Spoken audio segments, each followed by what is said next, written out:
Bismillahirrahmanirrahim. Assalamualaikum warahmatullahi wabarakatuh. Alhamdulillah nahmaduhu wa nasta'inuhu wa nastaghfiruh wa na'udzu billahi min shururi anfusina wa min sayyi'ati a'malina. May yahdihillahu fala mudilla lahu wa may yudlil fala hadiya lahu. Asyhadu an la ilaha illallah wahdahu la syarika lahu wa asyhadu anna Muhammadan abduhu wa rasuluh. Kaum muslimin dan muslimat, para peserta akan sama mengucapkan kepada muslimin dan muslimat dan kita telah mengaplikasi pagi yang berbahagia ini. Alhamdulillah kita bersyukur dengan kemudahan nikmat dari Allah Subhanahu wa taala. Sesaat lagi kita akan ikuti tadi gambar bersama guru kita Ustaz Dr. Firanda Dirjayanta dengan tema sejarah Syekh Muhammad bin Abdul Wahhab rahimahullah. Akan sesaat lagi kita dengarkan yang diselenggarakan bersama Masjid Jami dan Pekanbaru. Ikhwatul Islam rahimahullah yang dirahmati Allah taala.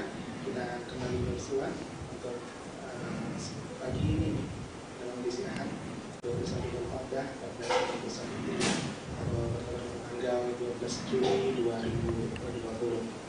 Salam dan salam kepada Nabi Muhammad sallallahu alaihi wasallam, Allahumma shalli ala Muhammad wa ala ali keluarga beliau, salam juga orang yang tulis dengan beliau. Ikhwatul Islam rahimahullah yang dirahmati Allah taala, para peserta kajian topik akbar melalui aplikasi Zoom pagi ini. Kita akan informasikan terlebih dahulu kaum muslimin dan muslimat tentang tertib yang perlu diperhatikan sebelum kita mulai atau mempersilakan kepada guru kita Ustaz Firanda Hafizahullah Ta'ala untuk menyampaikan kajian pagi ini. Terlebih yang perlu diperhatikan Ustaz Firanda Ta'ala agar menjadikan ini sebagai yang beribadah kepada Allah Subhanahu Wa Ta'ala, meluruskan niat atau mengikhlaskan niat untuk menuntut ilmu, untuk mempelajari ilmu ini, berada Islam selama berlangsungnya kajian sebagaimana adab seorang muslim, dan selama acara berlangsung dilarang mengirim link audio, video atau keluar kecuali membagi admin. Saat memasuki kajian, seluruh jamaah atau peserta yang tergabung di dalam aplikasi Zoom pagi ini akan diatur dalam keadaan posisi dimatikan atau di-mute oleh tim kajian atau admin. Jika belum bisa mendengarkan kajian, klik pojok kiri gambar mic untuk join audio, dan ini yang perlu diperhatikan untuk para peserta akhwat agar gambar atau videonya dimatikan terlebih dahulu. Adapun untuk ikhwan dipersilakan dengan catatan berpakaian sopan. Insyaallah untuk sesi terakhir nanti kita akan sediakan untuk tengah yang bertanya langsung kepada Ustaz. Silakan mengangkat tangan, dan untuk pertanyaan melalui pesan silakan diketik pada kolom chatting pada aplikasi Zoom pagi ini. Ikhwatul Islam rahimahullah, mungkin itu saja beberapa data terkini yang perlu kami sampaikan, semoga dapat dipahami dengan sebaik-baik. Kita sapa Ustaz terlebih dahulu, Pak Muslim dan Muslimah langsung dari Jakarta. Halo, assalamualaikum warahmatullahi wabarakatuh Ustaz. Waalaikumsalam warahmatullahi wabarakatuh. Oke, apa kabar Ustaz? Bikhair, alhamdulillah.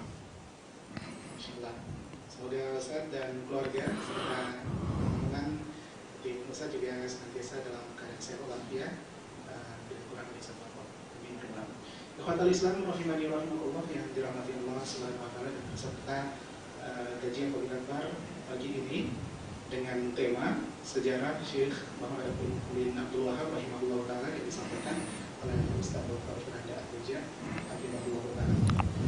Kajian akan disampaikan oleh Ustaz sekitar 1 jam untuk 30 menit terakhir, nanti kita lakukan untuk sesi kajian.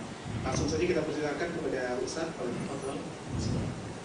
Bismillahirrahmanirrahim. Assalamualaikum warahmatullahi wabarakatuh. Alhamdulillahi ala ihsanih wa syukru lahu ala taufiqihi wa amtinanih, wa asyhadu an la ilaha illallah wahdahu la syarika lahu ta'ziman li sya'nih, wa asyhadu anna Muhammadan abduhu wa rasuluhu da'ila ridwanih. Allahumma salli alaihi wa ala alihi wa ashabihi wa ikhwanih. Para ikhwan dan akhwat, para pemirsa yang dirahmati Allah Subhanahu wa taala,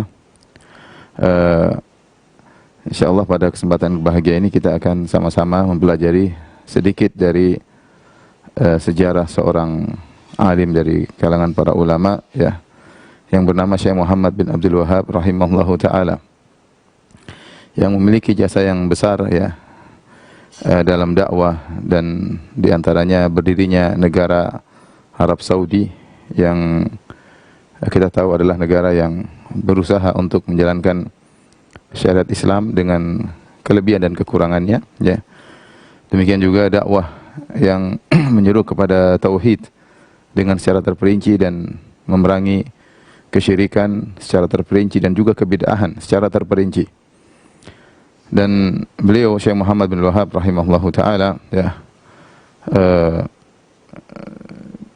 ditentang oleh banyak orang, bahkan banyak di antara mereka yang memunculkan tuduhan-tuduhan dusta kepada Syekh Muhammad bin Wahab rahimahullahu taala. Nanti akan kita singgung di akhir pengajian, ya, seperti menuduh bahwasanya beliau mengaku sebagai seorang nabi, ya, atau menuduh beliau benci atau tidak suka dengan Rasulullah sallallahu alaihi wasallam, ya. Seperti tuduhan bahwasanya, ya, beliau adalah mujassim atau suka mengkafirkan kaum muslimin, ya.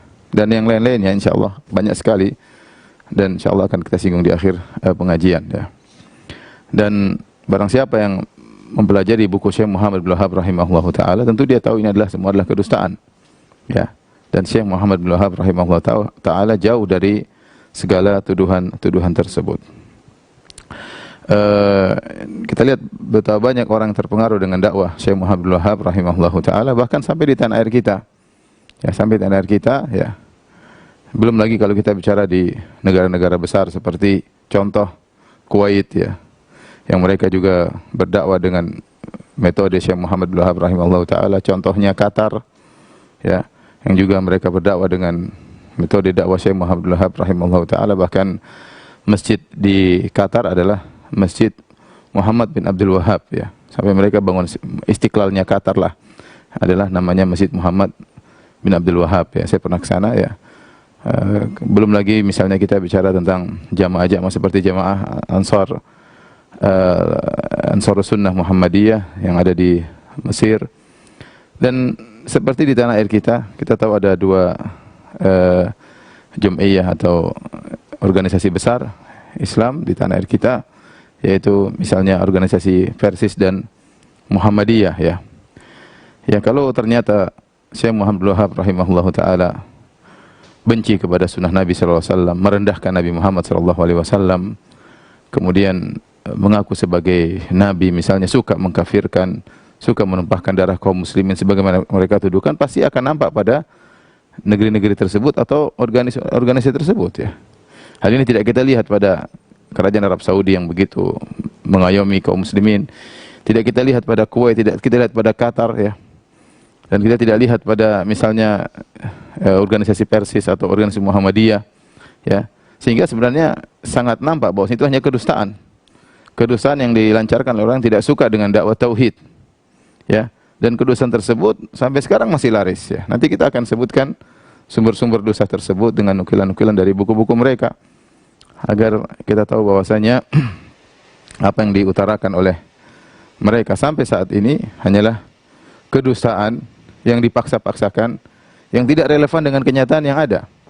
Sekarang seperti dakwah salafiyah, ya, dakwah sunnah yang tersebar di tanah air alhamdulillah taala dengan berbagai macam yayasan-yayasannya, kemudian juga dengan banyak sarana-sarana, ya, seperti radio dan televisinya, kemudian juga dengan banyak dai-nya, ya, dengan banyak pondoknya. Itu semua tidak ada yang sesuai dengan tuduhan tersebut. Tidak ada yang sesuai dengan tuduhan tersebut. Ini semakin membuktikan bahwasanya, ya, tuduhan-tuduhan tersebut hanyalah kedustaan. Kalau seandainya tuduhan-tuduhan tersebut ada satu saja yang benar, maka akan nampak pada dakwah yang sudah tersebar di dunia, demikian juga di Nusantara.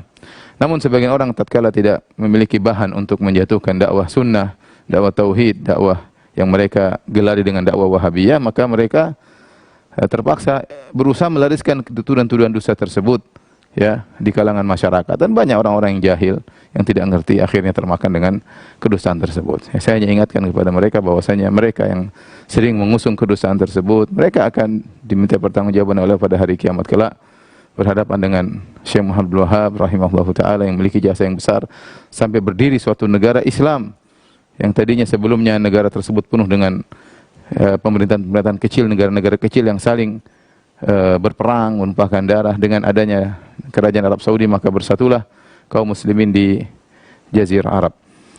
Taib, siapakah beliau Syekh Muhammad bin Abdul Wahhab rahimahullahu taala? Ya. Saya akan jelaskan sejarah beliau secara singkat. Yang nama beliau adalah Muhammad bin Abdul Wahhab bin Sulaiman, ya, bin Ali bin Muhammad bin Ahmad bin Rashid At-Tamimi, lahir 1115 Hijriyah dan wafat ya 1206 Hijriyah. Kemudian ya kita akan sebutkan sejarahnya secara singkat tentang dakwah beliau ya. Taib. Muhammad bin Abdul Wahhab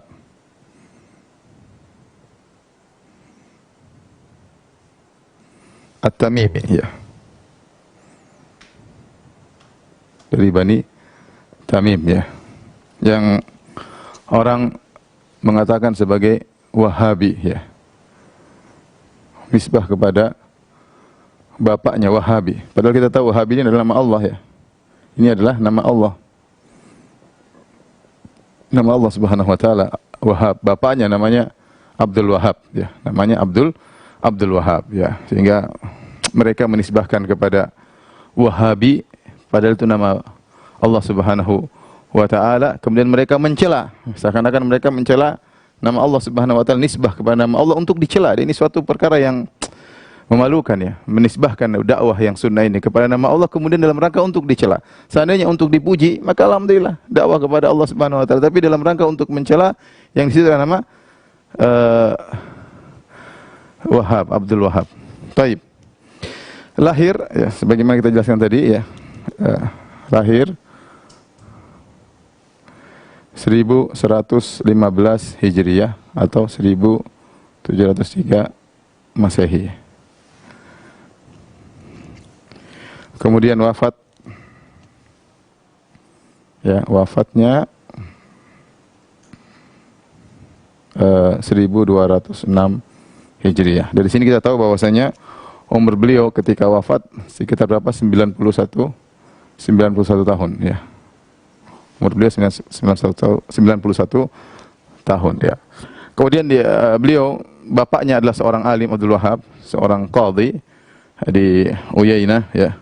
Yang beliau ya orang alim, apa namanya, bermadzhab Hambali, ya, sehingga Syekh Muhammad bin Wahhab belajar dengan ayahnya tentunya. Kemudian di antara sirah beliau, ya, beliau, ya, sirah beliau atau biografi beliau,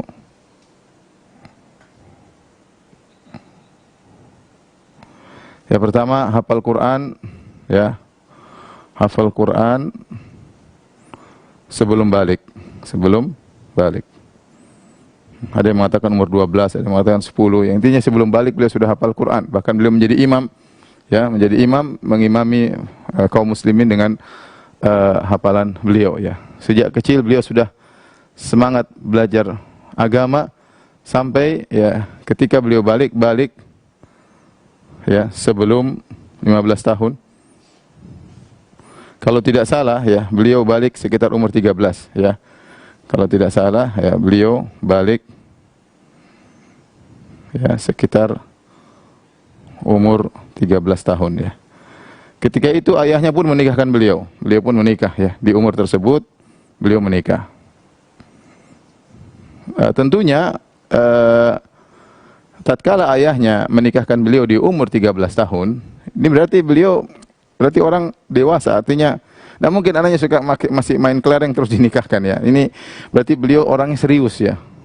Buktinya sebelum balik sudah hafal Quran, bahkan jadi imam, bukan sekedar hafal-hafal saja kemudian hafal dan lupa sebagaimana dalam sebagian pondok-pondok yang membanggakan sudah hafal ternyata lupa. Enggak, ini jadi imam di belakangnya kaum muslimin, menunjukkan hafalan beliau kuat.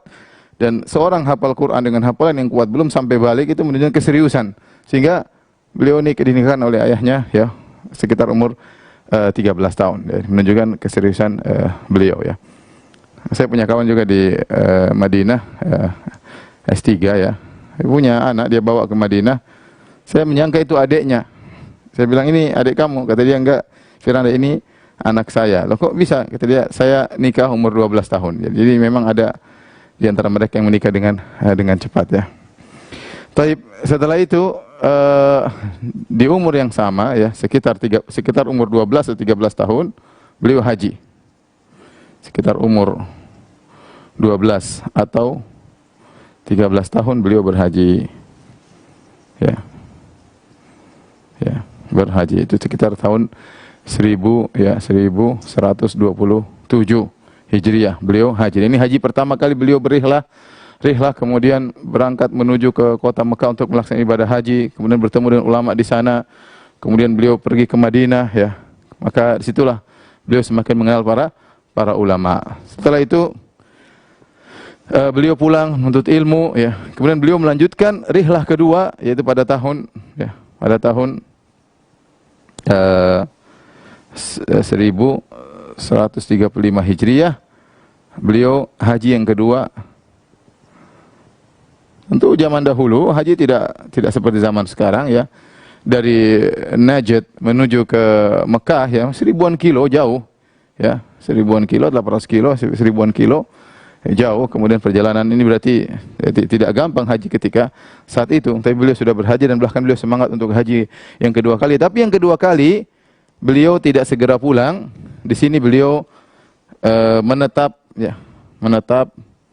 di Mekah ya untuk menuntut ilmu. Kemudian beliau berpindah-pindah kota, lalu berpindah-pindah kota untuk menuntut ilmu. Di antaranya ke kota Madinah, beliau belajar sama Syekh Muhammad Haid Sindi ya, untuk menuntut ilmu ya. Ya, sampai beliau ke Basrah, ke Irak ya. Beliau menuntut ilmu, jadi berrihlah. Lama, bertahun-tahun beliau kemudian menuntut ilmu. Dan beliau suka membaca buku Syekhul Islam Ibn Taimiyah dan Ibnu Qayyim ya. Beliau hobi membaca buku Ibn Taimiyah dan Ibnu Qayyim rahimahumullah. Ya. Rupanya semangat Ibnu Taimiyah dan Ibnu Qayyim dalam masalah tauhid ya, ini merasuk dalam raga beliau Syekh Muhammad bin Abdul Wahhab rahimahullahu taala. Setelah sekian lama beliau menuntut ilmu, akhirnya beliau balik ke kampung beliau. Setelah itu beliau balik ke kampung beliau ya. Di sana beliau ketika pulang, rupanya ayahnya qadhi, ayahnya sudah pindah ke Huraimila ya. Ayahnya beliau lahirkan di Uyainah. Lahir di mana? Di Uyainah. Ya. Di sebelah timur kota Madinah ya, sebelah arah Riyadh sana ya. Ayahnya sudah pindah ke Al-Huraimila ya. Ya. Maka Syekh Abdul Wahhab pun pindah ke Al-Huraimila ya. Kemudian ayahnya meninggal, ayahnya wafat.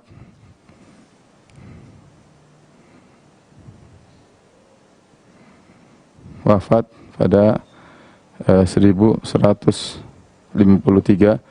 Hijriah ya. Ketika Syekh Abdul Wahhab mulai berdakwah tauhid, dan kita tahu kondisi ketika itu, kondisi Najd ketika itu, Najd maksudnya daerah beliau, Najd ketika itu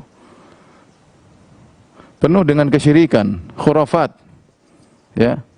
Kita bisa baca di tarikh Najd ya. Banyak orang percaya kepada dukun ya. Secara umum memang di jazirah sudah ada dakwah, tetapi fokus orang kepada fikih. Sampai di sana ada fikih Hambali, fikih Syafi'i, fikih Hanafi, kemudian fikih Maliki. Tetapi perhatian terhadap tauhid agak kurang, tauhid al-uluhiyah agak kurang ketika itu. Sehingga secara umum penuh dengan kesyirikan dan khurafat.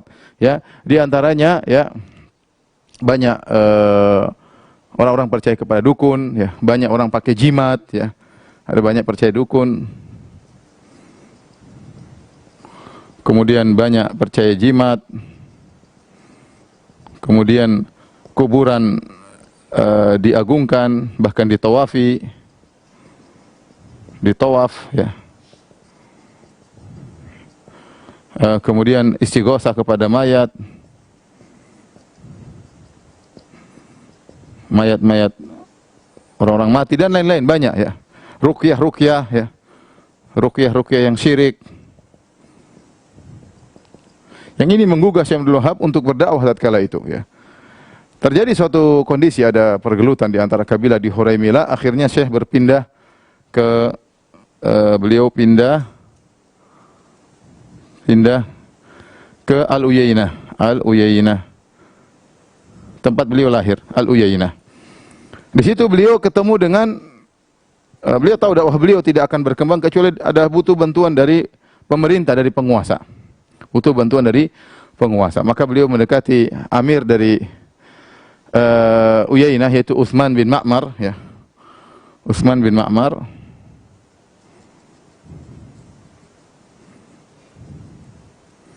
Amir Uyainah. Setelah itu kemudian beliau berdakwah melalui bantuan Utsman bin Ma'mar. Ya. Mulailah ketika itu beliau semakin kencang dalam berdakwah. Mulai kencang semakin berdakwah. Di antara yang disebutkan oleh para ulama bagaimana dakwah beliau adalah beliau mendakwahi orang-orang yang minta pertolongan kepada kuburan yang disangka adalah kuburan Zaid bin Khattab, yaitu saudaranya Umar bin Khattab radhiyallahu taala anhu ya.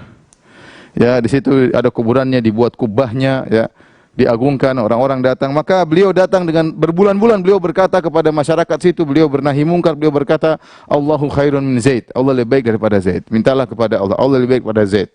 Tapi mereka tidak peduli, mereka terus melakukan kesyirikan dan beliau hanya selalu mengatakan Allahu khairun min Zaid. Allah lebih baik daripada Zaid berbulan-bulan. Namun akhirnya tatkala beliau sudah dibantu oleh Utsman bin Ma'mar, maka apa yang beliau lakukan di antaranya ya dengan bantuan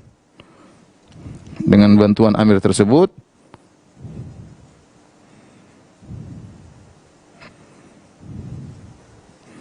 di antara yang beliau lakukan ya adalah meruntuhkan kubah tersebut. Menuntuhkan kuburan Zaid bin Khattab. Dan ini tentu kita tahu adalah sunnah ya.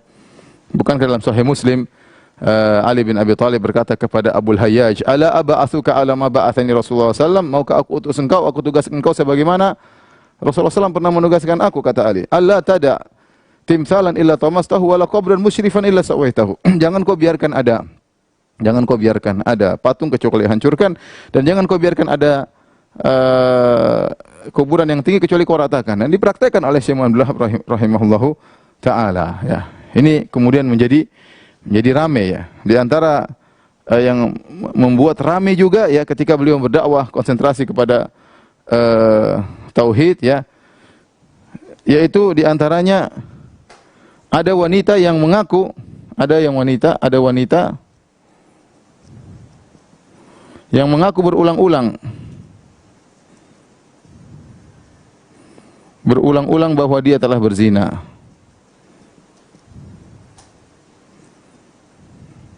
Akhirnya apa? Ditegakkan hukum had. Akhirnya dirajam.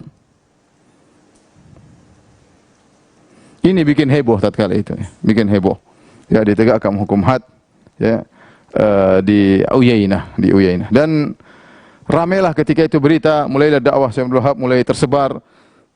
Karena heboh ya, dakwah tentang tauhid, melarang ini, melarang anu, kemudian sampai ada yang kubah dihancurkan, sementara itu semua orang menggantungkan kubah tersebut ya. Kemudian akhirnya ada wanita juga yang akhirnya dirajam ya, karena sudah berulang-ulang minta ditegakkan had dan mengaku lah, jadi rajam, akhirnya jadi heboh ya.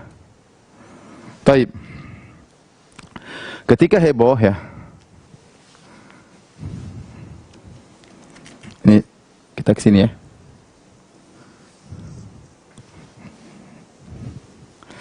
Ketika dakwah Syekh jadi heboh ya. Ini halaman 1 biar nggak bingung ya. Halaman 2. Halaman 3. Ya. Ketika heboh ya. Akhirnya ada Amir Ahsa ya. Ada Amir Ahsa Al-Ahsa ini sekarang masih ada di kota Saudi, daerah timur Saudi, mengirim ancaman kepada Amir Uyainah, kepada Amir Uyainah, Al-Uyainah, ya. Ya. Dia mengatakan dalam suratnya, jika sampai suratku kepadamu, wahai Ibnu Ma'mar, yaitu Utsman bin Ma'mar, ya. Jika sampai surat kepadamu, maka bunuhlah Muhammad bin Abdul Wahab. Maka bunuhlah Muhammad bin Abdul Wahab. Suruh bunuh, ya. Disuruh bunuh. Jika tidak, aku akan putuskan, ya, upetimu kepadaku. Artinya mereka punya hubungan kuat antara Uyainah dengan Al-Ahsa. Antara Uyainah dan Al-Ahsa ada hubungan kuat, sehingga ancaman dari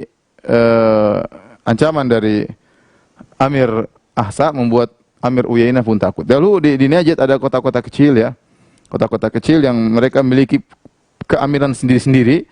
Seperti contoh di Ahsa itu dari Banu Khalid. Kemudian seperti di Hijaz, Mekah, Madinah dari Ashraf. Kemudian di Najd kecil-kecil, ya. Uyainah punya amir sendiri, kemudian Dir'iyah punya amir sendiri, Huraimila punya amir sendiri, kecil-kecil masing-masing punya. Mereka tidak dikuasai oleh, ya, keamiran kecil-kecil tersebut tidak dikuasai oleh khilafah Islamiyah yang besar, tidak ada, karena sebagian perkataan para ulama bahwasanya mereka jauh, kemudian mereka, ya, cuma korma, kemudian untuk sampai ke situ juga butuh perjalanan yang sangat jauh melewati gurun dan yang lainnya, sehingga tidak begitu diperdulikan. Ketika itu dakwah Syekh Abdul Wahab mulai heboh, akhirnya diancamlah Amir Uyainah, suruh bunuh Syekh Abdul Wahab. Namun Amir Uyainah, dia sayang kepada Syekh Abdul Wahab, maka kemudian dia berkata, sudah, kamu pergi aja. Syekh Abdul Wahab rahimahullah menasihatinya agar bertahan. Bahwasanya kalau kau bertahan di atas tauhid kau akan jaya, tapi dia tidak peduli. Mau tidak mau bagaimana lagi dunia, kalau tidak dia masalah dengan Amir Al-Ahsa, maka akhirnya Syekh Abdul Wahab diusir, ya. Beliau diusir.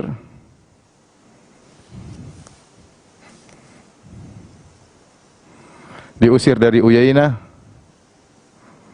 ya, tahun kalau tidak salah 1158 Hijriah. Maka keluarlah beliau, pergilah beliau kemana? Ke Dir'iyah, ke Ad-Dir'iyah, Ad-Dir'iyah di daerah Riyadh sana juga, Dir'iyah, ya. Berjalan kaki di musim panas. Semua dunia beliau tinggalkan, ya. Berjalan kaki di musim panas, tidak berbekal kecuali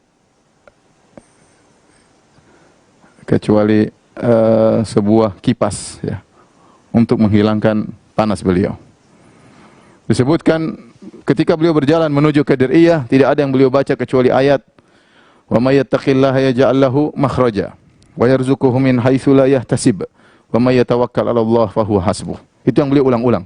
Barang saya bertawakal kepada Allah, wa may yattaqillah, barang saya bertakwa kepada Allah, yaj'al lahu makhraja, Allah akan berikan jalan keluar baginya, ya.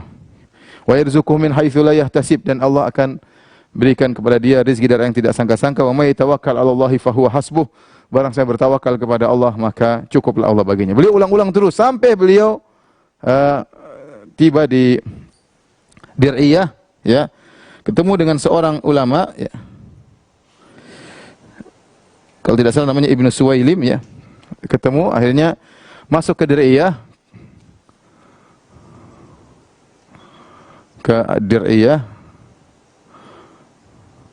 bertemu dengan ulama bernama, ya, Ibnu Suwailim, ya.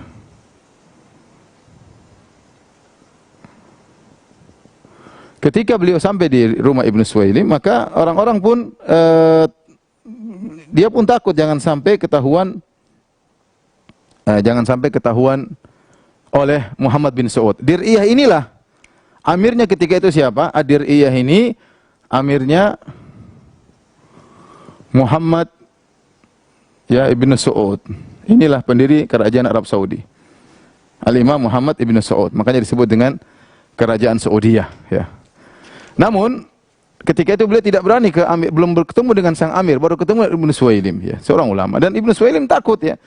Dia menyembunyikan Syekh Abdul Wahab, khawatir nanti orang-orang amirnya tahu jadi masalah, karena Syekh Abdul Wahab sudah bikin heboh dakwanya, bikin heboh menentang kesyirikan yang terjadi, kemudian menghancurkan kubah yang ada di kuburan wali, yaitu Zaid bin Khattab radhiyallahu taala anhu, seorang sahabat.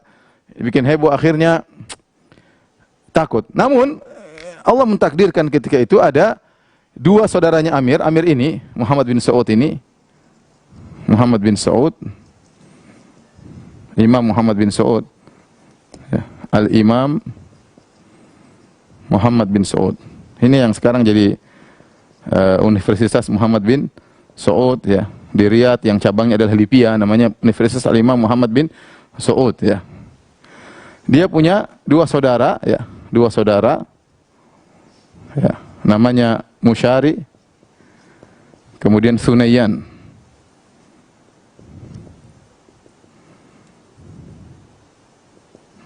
Sama Musyari.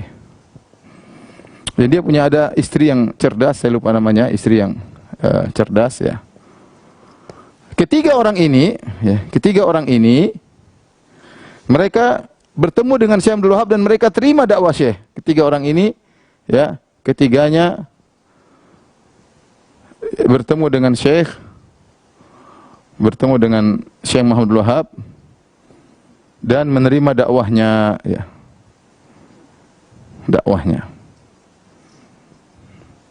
Menerima dakwahnya. Akhirnya ketiga orang ini mendatangi Al-Amir Al-Imam Muhammad bin Saud rahimahullahu taala.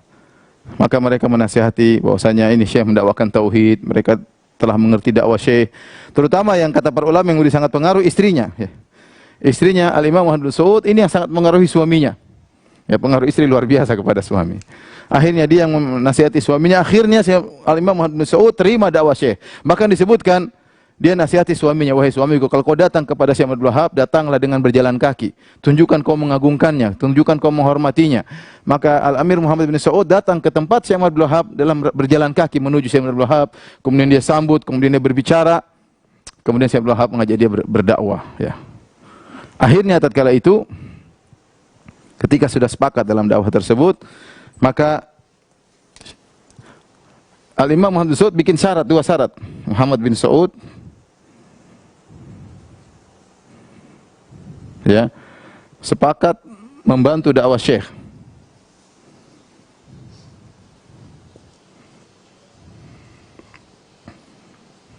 Dengan dua syarat.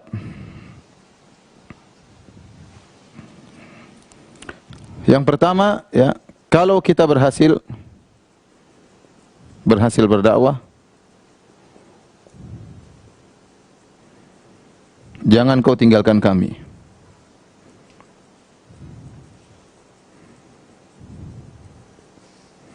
Syarat yang kedua, biarkan, ya, upeti-upeti dari wilayah-wilayah kekuasaanku tetap saya ambil.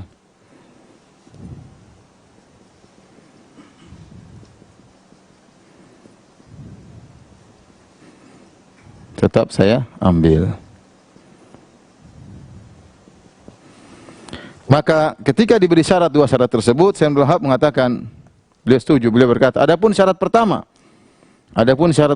qala Syekh berkata, dalam perkataan yang ma'ruf, beliau berkata, ad-damu bid-dam, wal hadam bil hadam.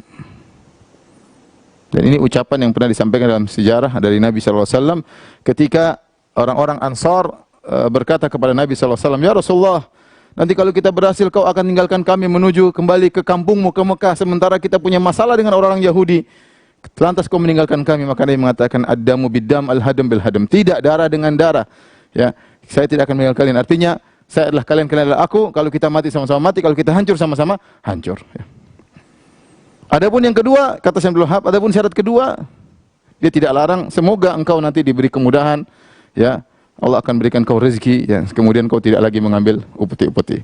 Tapi Syekh Abdul Wahab tidak melarang. Maka sejak saat itu mulailah Syekh Abdul Wahab rahimahullahu taala berdakwah dengan bantuan Muhammad bin Saud, ya, rahimahullahu taala. Maka itulah cikal bakal berdirinya kerajaan Arab Saudi yang pertama. Dan Muhammad bin Saud punya anak namanya Abdul Aziz, ya, bin Muhammad, ya. Itulah Raja Abdul Aziz, ya. Maka kemudian berdakwahlah mereka Sampai akhirnya dakwah semakin berkembang. Akhirnya banyak orang-orang datang menuntut ilmu di kota Dir'iyah, menuntut ilmu kepada Syekh Abdul Wahab rahimahullahu taala ya.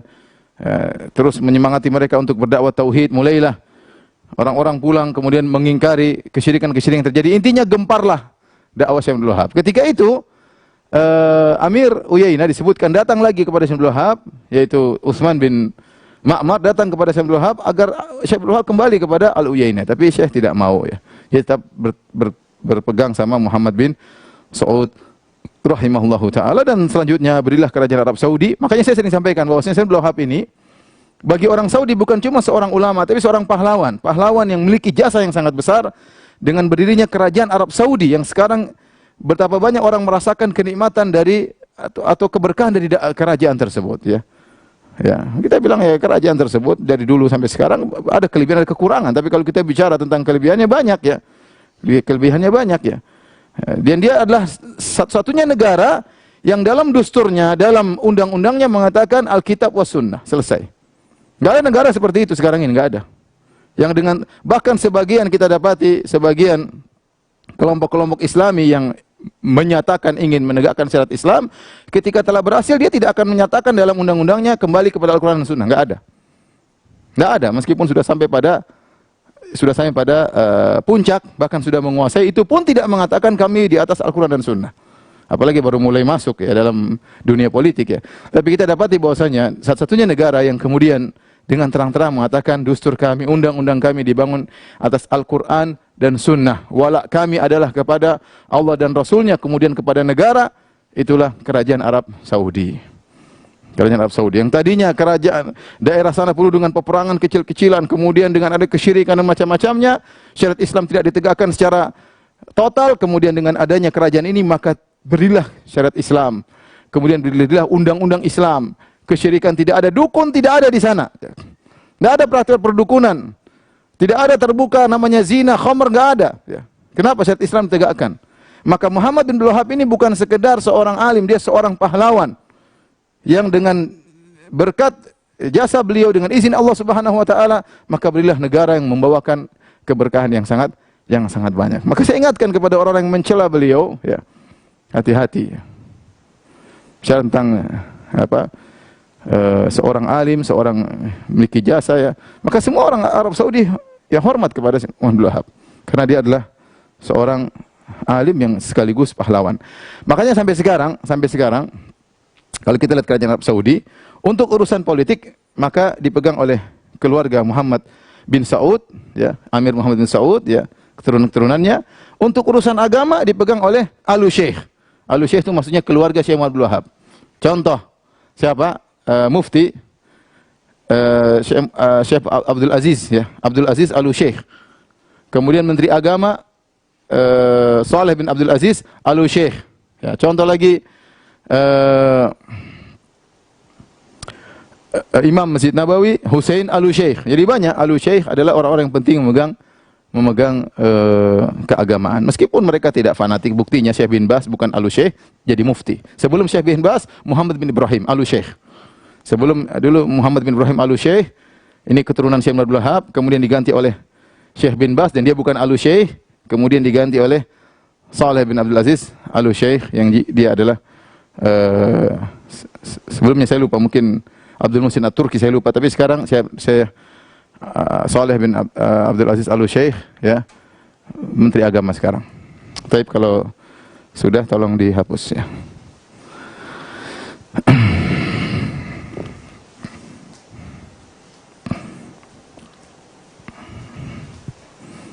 Dan terus Syekh Abdul Wahab berdakwah sampai akhirnya beliau wafat pada tahun 1206 Hijriah ya.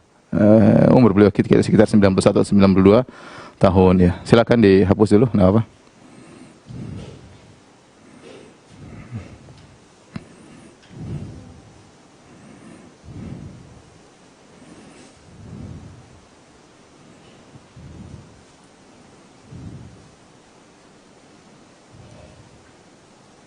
Alik bantu di sebelah sini.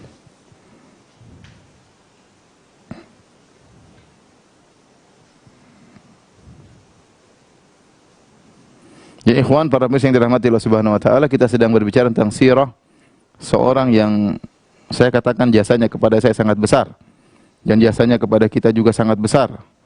Ya, seorang yang berdakwah dengan tegas kepada tauhid, mentauhidkan Allah Subhanahu wa taala dan tidak pernah basa-basi untuk menjelaskan tentang buruknya kesyirikan, ya.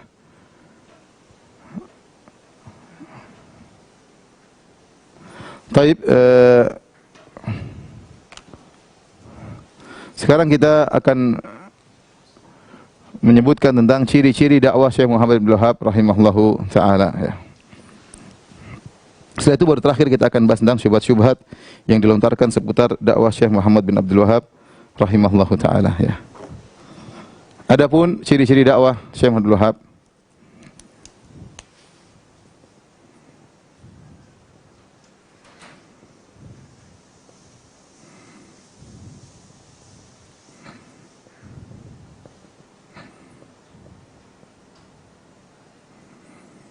di antaranya dakwah beliau dibangun di atas ilmu. Ini jelas, ya. Ya. Dibangun di atas ilmu. Beliau bukan orang bodoh, ya. Beliau belajar, bapaknya ahli mazhab Hambali, bahkan beliau bersafar ke sana kemari untuk berdakwah. Beliau juga punya sanad hadis, beliau punya ijazah hadis. Ya, beliau adalah orang yang berilmu kemudian mendakwakan ilmunya. Beliau membaca buku-buku Syekhul Islam Ibnu Taimiyah dan Syekhul Islam Ibnu Qayyim rahimahullahu taala, dibangun di atas ilmu. Kemudian di antara ciri-ciri dakwah beliau adalah fokus kepada tauhid. Kepada tauhid, ya. Yang menjadi di antara keistimewaan dakwah yang orang bilang dakwah Wahabiyah, kalau kita bilang dakwah Salafiyah, yaitu beliau menjelaskan tauhid secara terperinci. Secara terperinci. Kemudian selain itu beliau menjelaskan syirik juga secara terperinci. Menjelaskan kesyirikan secara terperinci.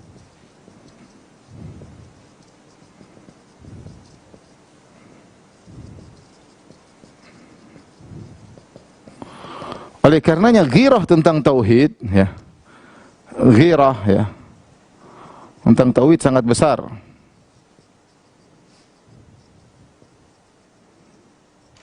Ya, sangat besar karena beliau tahu ini adalah berkaitan dengan tujuan seorang diciptakan semuka bumi ini. Wa ma khalaqtul jinna wal insa illa liya'budun. Tidaklah aku ciptakan jin dan manusia kecuali untuk beribadah kepada Allah, untuk bertauhid kepada Allah. Dan kalau kita lihat tentang hal ini, sampai sekarang kita dapati dakwah yang fokus kepada dua ini hanya dakwah salafiyah. Kita alhamdulillah, ya, kita katakan dakwah yang fokus, ya, secara terperinci menjelaskan tauhid secara terperinci, menjelaskan kesyirikan secara terperinci hanya dakwah salafiyah. Yang memiliki ghirah lihat kesyirikan, kita merasa tidak suka, kita marah, kita jengkel, hanya dakwah salafiyah, ya.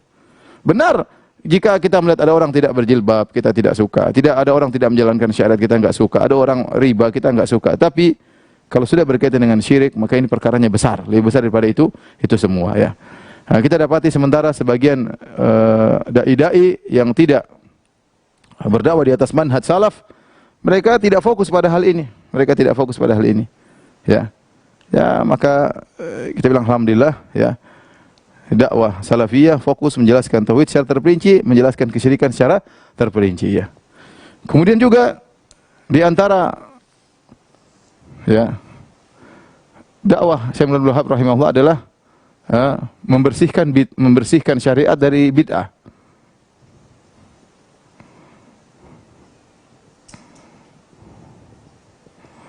Membersihkan syariat dari bid'ah. Ini yang membuat kemudian banyak orang-orang di zaman beliau tidak suka dengan doa beliau, karena beliau tidak hanya membahas masalah tauhid dan kesyirikan, tapi beliau juga membahas tentang bid'ah. Ini tidak boleh, ini tidak boleh, tidak disunahkan oleh Nabi sallallahu alaihi wasallam, ya. Oleh karena di antaranya beliau misalnya mengingkari tabarruk dengan tubuh-tubuh orang, ya. Dan itu bukan berarti beliau pakai pendapat beliau sendiri, ya.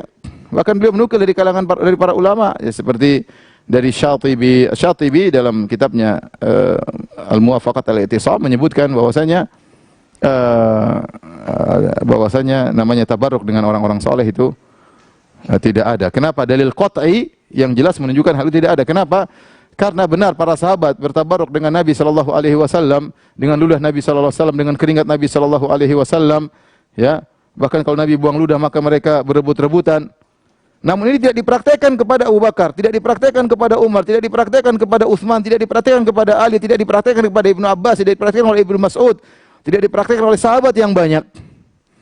Jadi ini menunjukkan secara qat'i tegas bahwasanya bertabarruk dengan liur, ya, ludah, dahak itu hanya kembali kepada Nabi sallallahu alaihi wasallam, ya. Ini logika yang dan beliau kemudian mengingkari praktek-praktek yang salah, ya. Apalagi bid'ah-bid'ah yang berkaitan dengan kuburan misalnya, ya, beliau ingkari. Ini menjadikan banyak orang yang gerah ketika dakwah beliau semakin berkembang, ya. Apalagi kuburan-kuburan yang tinggi kemudian diratakan, ya. Sementara kuburan-kuburan tersebut tempat orang untuk datang, tempat orang minta-minta, kemudian beliau ratakan, jadi masalah, ya. Kemudian di antara dakwah beliau juga adalah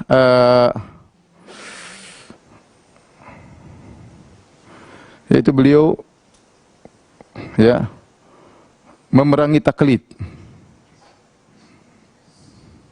Taklid secara maksudnya taklid total, ya. Kita tahu bahwasanya dalam agama terkadang seorang boleh taklid jika dia tidak mampu untuk mengetahui, tentu boleh, ya. Misalnya orang-orang awam, fasalu ahla dzikri in kuntum la ta'lamun. Bertanyalah kepada para ulama jika kalian tidak mengetahui. Syekh Abdul Wahab, bukan itu yang dilarang. Maksudnya taklid bahwasanya kita harus, ya, kalau ada ulama begini kita harus ikut, tidak boleh kita keluar dari ulama seperti ini. Ini yang beliau ingkari, ya. Harus kembali kepada Al-Qur'an Sunnah dengan tetap menghormati perkataan para ulama. Jadi harus kembali kepada dalil. Dengan tetap menghormati mazhab yang ada, ya. Oleh karenanya beliau bukan berarti anti mazhab, nanti kita sebutkan di antara tuduhan beliau anti mazhab, ya. Buktinya beliau bermazhab Hambali. Buktinya beliau menulis buku tentang fikih Hambali, ya. Ya, beliau menulis buku tentang fikih Hambali, ya. Tetapi beliau memerangi taklid secara total. Jadi jangan semuanya harus taklid. Enggak. Kalau ada pendapat yang lebih kuat maka diikuti, ya. Pendapat yang lebih kuat harus diikuti. Contoh dulu di Arab Saudi. Di Arab Saudi ada 4 kubah, ya. Ada kubahnya mazhab Syafi'i atau tempat salat, mihrabnya mazhab Syafi'i, mihrabnya mazhab Hambali, mihrabnya mazhab Hanafi, mihrabnya mazhab Maliki. Kita bayangkan kalau sampai sekarang masih ada orang mau salat kemudian masing-masing ke mihrabnya, gimana kalau sampai sekarang seperti itu. Alhamdulillah dengan adanya kerajaan Arab Saudi semua itu dihilangkan, kemudian mihrab cuma satu, lebih mempersatukan kaum muslimin. Tetapi bukan berarti Arab Saudi anti mazhab, mereka bermazhab Hambali, fikih mereka mazhab Hambali, ya. Kemudian juga bukankah kita ketika belajar di Madinah kita belajar tentang perbandingan mazhab dari buku Bidayatul Mujtahid tentang 4 mazhab, ya. Jadi yang diperangi adalah taklid, bukan mazhab. Mazhab itu ulama-ulama yang berjasa, ya. Tetapi bukan berarti kalau saya sudah mazhab ini saya tidak boleh keluar dari mazhab ini sama sekali. Itu yang diperangi oleh Syekh Abdul Wahab, akhirnya menimbulkan fitnah-fitnah yang besar kepada beliau, ya.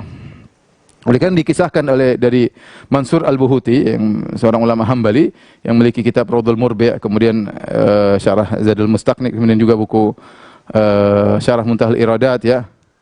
Kasyaful Qina' juga beliau punya buku tersebut. Pernah beliau ditanya tentang suatu masalah fikih, kemudian beliau jawab, seorang ulama Hambali. Maka yang bertanya berkata, "Ya Syekh, tapi di buku yang Anda tulis, Anda jawabannya beda." Kata dia, "Lain. Buku saya tulis untuk belajar mazhab Hambali, adapun fatwa sesuai dengan saya yakini." Ya. Oleh karena fatwa yang diucapkan seorang antara dia dengan Allah Subhanahu wa taala, artinya dia akan diminta pertanggungjawaban oleh Allah atas apa yang dia fatwakan. Ya. Apa yang dia fatwakan, ya. Jadi bisa jadi dia menulis buku tentang mazhab Hambali tapi fatwanya bisa jadi berbeda dengan apa yang dia tulis, ya. Ini di antara dakwah, ciri-ciri dakwah beliau, ya. Dan ini prioritas, fokus kepada tauhid adalah prioritas utama, ya. Prioritas utama. Kemudian juga dalam dakwah beliau yang perlu kita perhatikan, beliau juga memperhatikan skala prioritas, ya. Ya, atau tahapan dalam dakwah. ya. Contoh yang disebutkan oleh para ulama tentang yang beliau dakwahin, contohnya misalnya tadi kisah ya, beliau berbulan-bulan menasihati orang-orang yang beribadah di kuburan. Beribadah di kuburan dan minta-minta di kuburan. Beliau hanya berkata, Allahu khairun min Zaid. Yang artinya Allah lebih baik daripada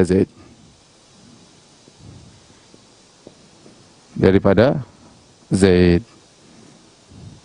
Contoh lagi yang disebut oleh para ulama, kisah ketika beliau mendamaikan dua kabilah yang berseteru. Ketika itu sudah ada hukum, peraturan, barang siapa yang merokok, ketika itu mereka merokok dengan menggunakan pipa yang panjang, siapa yang ketahuan merokok, maka akan dihukum, ada hukumannya, entah dera, entah apa. Suatu saat ada dua kabilah yang berseteru dan berbahaya, akhirnya dipanggil oleh Syekh Abdul Wahab rahimahullahu ta'ala, menasihati syekh kabilahnya itu, ketua-ketua kabilahnya nasihati, akhirnya mereka damai. Akhirnya tiba waktu sholat. Ketika tiba waktu sholat, salah satunya sholat dekat pimpinan kabilah tersebut, sholat di samping atau dekat dengan Syekh Abdul Wahab rahimahullah ta'ala. Ketika dia sholat, mungkin dia ruku atau sujud, tiba-tiba rokoknya jatuh, kleng, rokoknya pipa tersebut jatuh. Dan kemudian dia segera ambil. Padahal hukumnya kalau ketahuan merokok akan didera atau diberi hukuman lah. Ada hukuman yang telah disepakati oleh pemerintah tatkala itu. Akhirnya, orang-orang datang kepada Syekh. Syekh, tadi orang itu gini. Kata Syekh, saya tidak lihat sekarang. Ya, adanya sudah disembunyikan, saya tidak lihat sekarang. Syekh, tadi dia begini-begini. Saya bilang, enggak, saya enggak lihat dia sekarang lagi merokok. Akhirnya, setelah itu baru Syekh jelaskan. Ya, sudahlah, kalau kita, ini mereka baru damai, kemudian kita tangkap pimpinannya, kemudian kita hukum karena merokok, buyar lagi perdamaian tersebut. Artinya Syekh juga melihat skala prioritas. Dalam bernahi mungkar, beliau juga punya ilmu dalam skala prioritas dalam bernahi mungkar, tidak asal-asalan, melihat maslahat dan mudarat.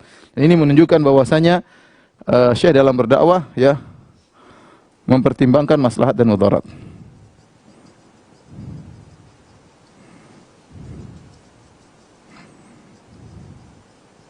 Tapi ingat, masalah tauhid tetap nomor satu, tidak seperti sebagian orang, sudahlah kita enggak usah bahas tentang tauhid demi kemaslahatan, ya terus kapan? Ini tujuan utama. Sekarang apapun dakwah yang kita sampaikan tujuannya kepada tauhid. Mau dakwah fikih, mau dakwah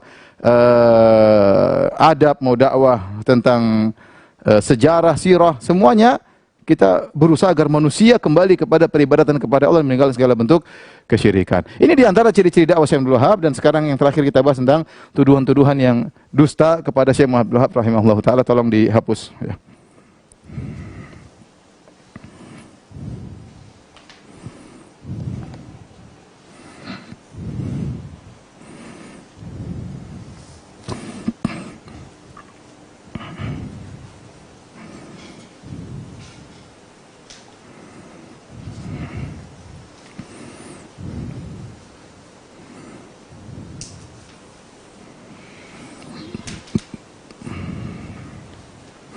Poin ini sangat penting, ikhwan dan akhwat yang rahmatillah subhanahu wa ta'ala. Kita tahu bahwasanya apa yang muncul sekarang ini bukan perkara yang baru. Tuduhan-tuduhan dusta kepada dakwah sunnah, dakwah tauhid, dakwah salafiyah bukanlah perkara yang baru. Mereka hanyalah menukil dari pendusta-pendusta sebelumnya ya. Oleh karenanya para penuduh dakwah dengan tuduhan tidak ini cuma dua model. Yang pertama mungkin jahil, tidak ngerti. Yang kedua sudah tahu tapi tetap ngeyel, maksakan kedustaan kepada dakwah Syekh Muhammad Wahab rahimahullahu ta'ala. Taib, di antara tuduhan-tuduhan tersebut banyak tentunya. Sampai ada buku Risalah Magister, saya sarankan untuk membeli buku tersebut. Judulnya Da'awal Munawi'in li Da'wati Syekh Muhammad Wahab ya. Karya Dr. Abdul Aziz bin Muhammad bin Ali Abdul Latif ya. Ini Da'awal Munawi'in ya. Saya nukil dari buku ini ya, dan banyak buku-buku membela Syekh Abdul Wahab, tapi ini buku yang cukup lumayan ya, menyebutkan tentang tuduhan-tuduhan garis besar ya yang dituduhkan kepada Syekh Abdul Wahab rahimahullahu taala. Saya akan tuliskan dulu tuduhan-tuduhan tersebut dan kemudian saya akan bacakan pernyataan-pernyataan mereka, bagaimana teganya mereka menuduh dakwah dengan tuduhan yang tidak ya. Di antara tuduhan-tuduhan kepada dakwah Syekh Abdul Wahab,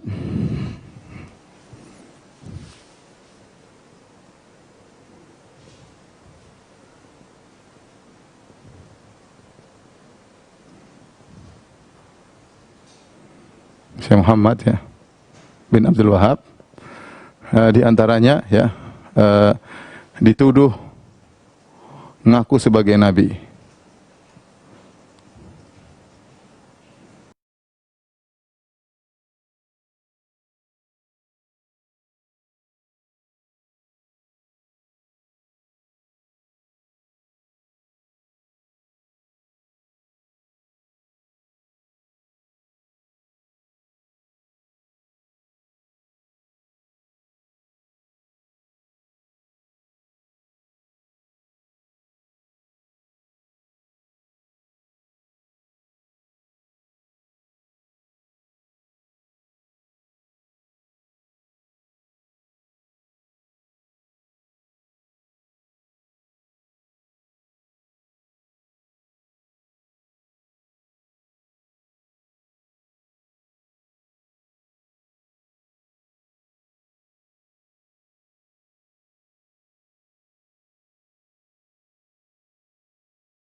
Mungkin ya pendapat baru atau mazhab baru. Di antara tuduhannya adalah takfiri, suka mengkafirkan, takfiri atau khawarij. Ya. Di antara tuduhannya adalah ya memberontak kepada Daulah Utsmaniyah, memberontak kepada Daulah Utsmaniyah.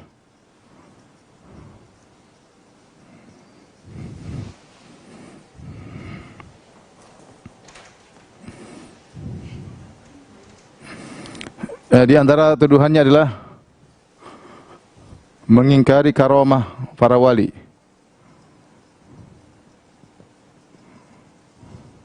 Karamah para wali. Kemudian di antara tuduhan juga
juga, tapi saya ingin sebutkan bagaimana kejamnya sebagian orang tatkala mereka menuduh Syekh Abdul Wahab dengan tuduhan yang tidak-tidak ya.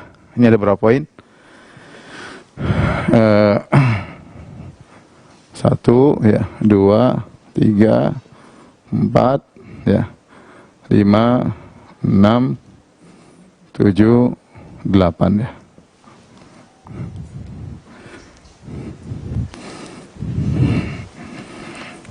Tapi yang pertama di antaranya mereka menuduh Syekh Abdul Wahab rahimahullahu taala mengaku sebagai nabi. Tentunya ini adalah kedustaan yang sangat parah ya. Yang sangat aneh ya. Padahal Syekh Abdul Wahab rahimahullahu taala dalam tulisannya beliau berkata, "Wa uminu bi anna nabiyyana Muhammadan sallallahu alaihi wasallam khatamun nabiyyin wal mursalin." Aku beriman bahwasanya Muhammad, Nabi kita Muhammad SAW adalah penutup para nabi dan penutup para rasul. Wala yasihu imanu abdin hatta yu'mina bi risalati wa yashhada bi nubuwwatihi. dan tidak sah iman seseorang hamba sampai dia beriman kepada risalah Nabi Muhammad SAW dan bersaksikan kenabian Nabi Muhammad SAW. Ya, beliau jelas mengatakan Rasulullah adalah Nabi terakhir. Ya, akhi, kalau ini orang tolol nekat mengatakan Ibnu Wahab mengaku sebagai Nabi, ya. Ya, akhi, ini terlalu parah, ya. Tapi mereka katakan, ya. Bahkan dalam buku Syekh Ibnu Wahab, dalam buku Tauhid, beliau menyebutkan tatkala menjelaskan tentang hadis sayakunanna min ummati salasuna kadzabun kulluhum yaz'umu annahu nabi wa ana khatamun nabiyyin wa la nabiyya ba'di. Syekh Wahab menyebutkan hadis tersebut. Nabi berkata akan ada dari umatku 30 orang aku sebagai nabi dan aku adalah penutup para nabi, tidak ada nabi setelahku. Ini dalam buku Syekh Wahab.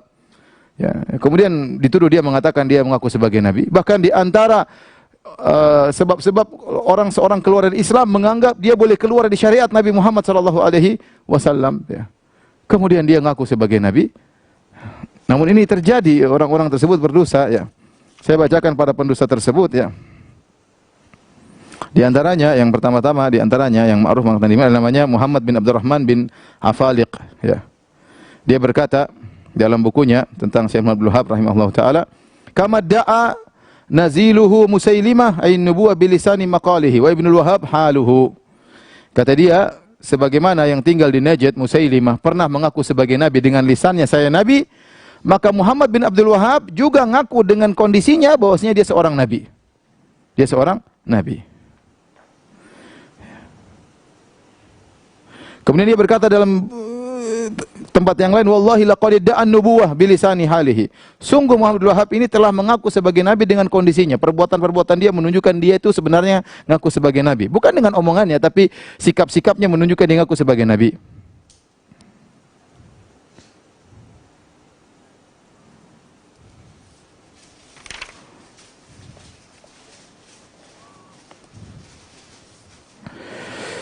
Kemudian juga dia berkata, hal akhadtahu min baqaya suhufi Musailimah al-Kadzdzab? Wahai Muhammad bin Wahab, apakah kau mengambil dari Qur'annya atau tulisannya Musailimah al-Kadzdzab? Ya.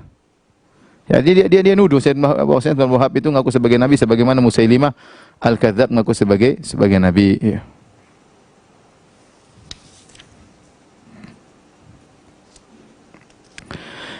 Kemudian di antara, ya, yang nuduh juga Syekh Abdul Wahab sebagai nabi adalah Ahmad bin Zaini Dahlan. Ahmad bin Zaini Dahlan ini seorang ulama Syafi'iyah di kota Mekah yang termasuk dengan sebab dia tuduhan-tuduhan dosa kepada Syekh Abdul Wahab tersebar banyak. Karena orang datang ke Mekah haji ketemu dengan dia kemudian baca-baca bukunya, dia termasuk menyebarkan tuduhan-tuduhan dosa.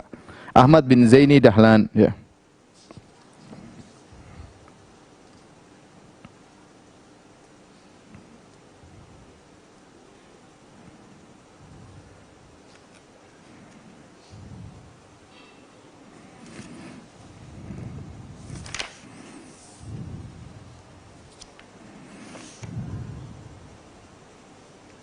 Bahkan sebagian mereka menuliskan syair-syair, ya. Bahkan di antara mereka ada yang berkata, ya, Syekh Muhammad bin Wahab ini, ya, kana mula'an bi mutalaati akhbari aslafihi. Dia dulu sangat semangat membaca kabar-kabar pendahulunya. Alladzina da'un nubuwah, bayangkan. Dia ini sekarang ngaku sebagai nabi dan dia dahulu awalnya suka baca kisah-kisah tentang para pendahulunya yang mengaku sebagai nabi seperti Musailimah al-Kadzdzab, Al-Aswad al-Anasi, Sijah, Tulaih al-Asadi, ya. Qama binashri da'watil islahiyah litawassul lid-da'wa nubuwah iftiraan, ya. Jadi dia mengatakan sedang berdakwah dengan dakwah perbaikan ternyata untuk bisa menyatakan kenabian, ya. Jadi mereka benar-benar menuduh bahwasanya Muhammad adalah seorang mengaku sebagai nabi. Ini tentunya adalah kedustaan yang sangat besar, ya. Seperti perkataan juga namanya Alawi Al-Haddad. Alawi Al-Haddad. Beliau berkata, atau orang ini berkata, ya, kana yudmiru da'wan nubuwah. Ya, Muhammad bin Wahab ini menyembunyikan, dia sebenarnya ingin aku sebagai nabi tapi dia sembunyikan, tidak berani ngomong, ya. Wa tadhharu alaihi, ya, qarainuha bilisanil hal, tetapi kondisinya menunjukkan dia ngaku sebagai nabi. Mungkin dia tidak pernah menyatakan saya nabi, tapi kondisinya menunjukkan dia ngaku sebagai nabi. Li alla tanfurun nas anhu, agar orang tidak kabur darinya, ya. Dan wa yashhadu bidzalik, dan menunjukkan akan hal ini bahwasanya Muhammad bin Wahab di awal-awal fi awali amrihi mula'an bi mutalati akhbari man da'a nubuwah kadziban. Ya, kadziban. Dia senang membaca berita-berita tentang para nabi-nabi palsu sebelumnya agar dia mengikuti, subhanallah. Ini tuduhan. Jadi sudah nuduh dia sebagai nabi, bikin cerita lagi dulu awalnya masih muda, suka baca-baca buku tentang nabi-nabi palsu sehingga tinggal mengikuti berita tentang mereka, ya. Dan ini adalah kedustaan, ya. Dan saya sangat sedih bahwasanya di antara dusta-dusta yang tersebar ini disebarkan oleh sebagian orang-orang kaum sufiyah yang ekstrim. Ini juga disebar oleh yang Syiah. Jadi orang Syiah dan mereka bersepakat dalam rangka menyerang dakwah Syekh Abdul Wahab. Orang Syiah dan mereka sama-sama sepakat menyerang dakwah Syekh Abdul Wahab karena dakwah Syekh Abdul Wahab ini yang paling tegas dalam tauhid dan sangat bertentangan dengan pemikiran orang Syiah, ya. Sehingga mereka sama-sama Syiah, sama-sama mendukung untuk menyebarkan kedustaan tentang Syekh Muhammad Abdul Wahab rahimahullahu taala, ya. Tentu ini semua adalah kedustaan, ya.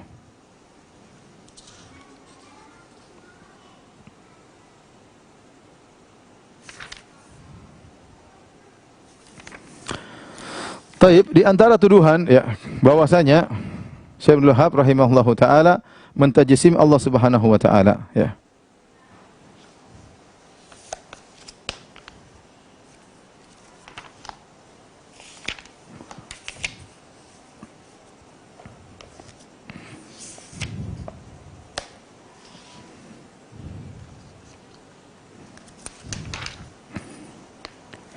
Seperti perkataan sebagian mereka, ya. Mereka berkata, ya. Wa dzalika mislu wasfi nafsihi tabaraka wa ta'ala bi annahu fawqa samawat. Muhammad bin Wahab ini menyatakan Allah di atas langit, mustawin ala arsyihi, dan bersiwa di atas arsy. Waqad fassarta kitab Allah athbatta lillahi sifatan wa hiya al-fawqiyah mustalzimah li tajsim. Wahai Muhammad bin Wahab, sungguhnya engkau telah menafsirkan Al-Qur'an dan engkau telah menetapkan sifat bagi Allah dan itu Allah Maha Tinggi dan itu melazimkan tajsim. Melazimkan apa? Tajsim, ya.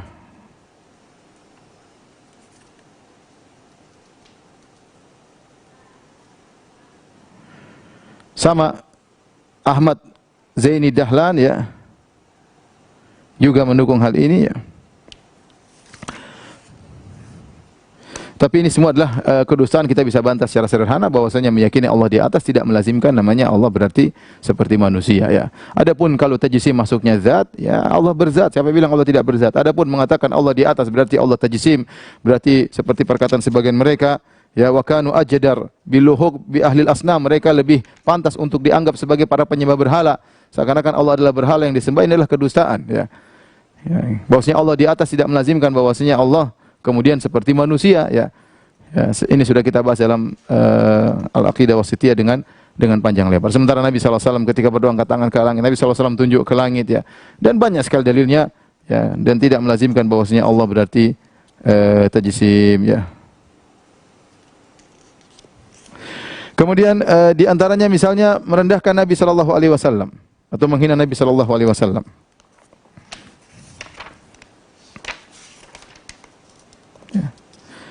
Seperti mereka mengatakan bahwasanya Rasulullah sallallahu alaihi wasallam itu, ya, dianggap seperti hanya seseorang yang kemudian menyampaikan risalah, setelah itu meninggal sudah selesai urusannya, tidak perlu dihormati, tidak perlu dianggap, ya.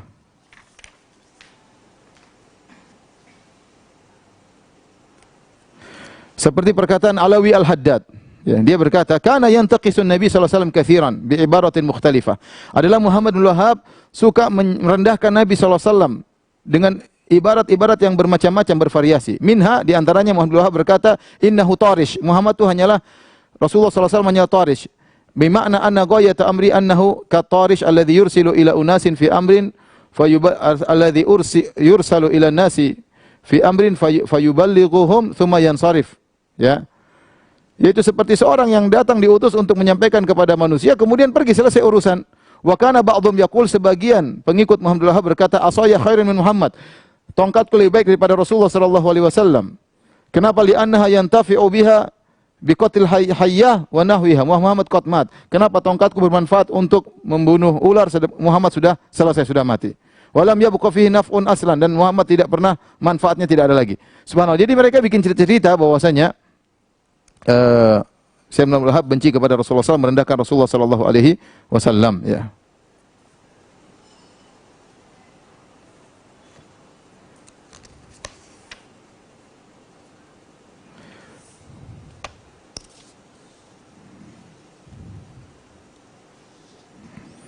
Seperti tuduhan mereka bahwasanya Syekh Abdul Wahab tidak suka mendengar solawat. Kalau mendengar solawat dia terganggu. Dia mengharamkan solawat. Ya. Setelah kita periksa ini semua dusta. Ya. Semua dusta. Bagaimana Syekh Abdul Wahab rahimahullah ta'ala kemudian mengharamkan solawat. Ternyata pernah Syekh Abdul Wahab bahas atau para pengikutnya membahas tentang bagaimana bersolawat dengan suara yang besar setelah azan. Diulang-ulang. Itu yang dikatakan bid'ah. Bukan berarti dia benci dengan solawat. Ya sama seperti sekarang kita sering dituduh itu orang-orang salaf itu mengharamkan solawat. Ya kita solawat kalau ngaji Sahih Bukhari kita Muhammad sallallahu alaihi wasallam. Bahkan di antaranya Syekh Abdul Wahab rahimahullah taala didapatkan dalam buku-bukunya kalau beliau menulis Muhammad, beliau tulis sallallahu alaihi wasallam dengan tulisan yang jelas, bukan hanya sekedar kode. Kemudian kita bilang dia tidak pernah bersolawat, benci dengan solawat. Syekh Abdul Wahab kalau nulis Nabi dia tulis Muhammad sallallahu alaihi wasallam dengan tulisan yang jelas. Sebagian ulama nulis cuma kecil, dia tulis dengan tulisan yang tegas dan besar agar bisa dibaca. Bagaimana dituduh dia tidak cinta kepada Rasulullah SAW? Bagaimana dituduh dia benci dengan Ahlul Bait sementara anak-anaknya banyak dengan nama Ahlul Bait. Di antara nama-nama anaknya adalah Abdullah, ada kalau tidak salah Hasan dan Hussein, nama-nama anak beliau rahimahullahu taala. Ya, sampai sekarang ya, tuduhan itu tidak berubah dari dulu sampai sekarang ya.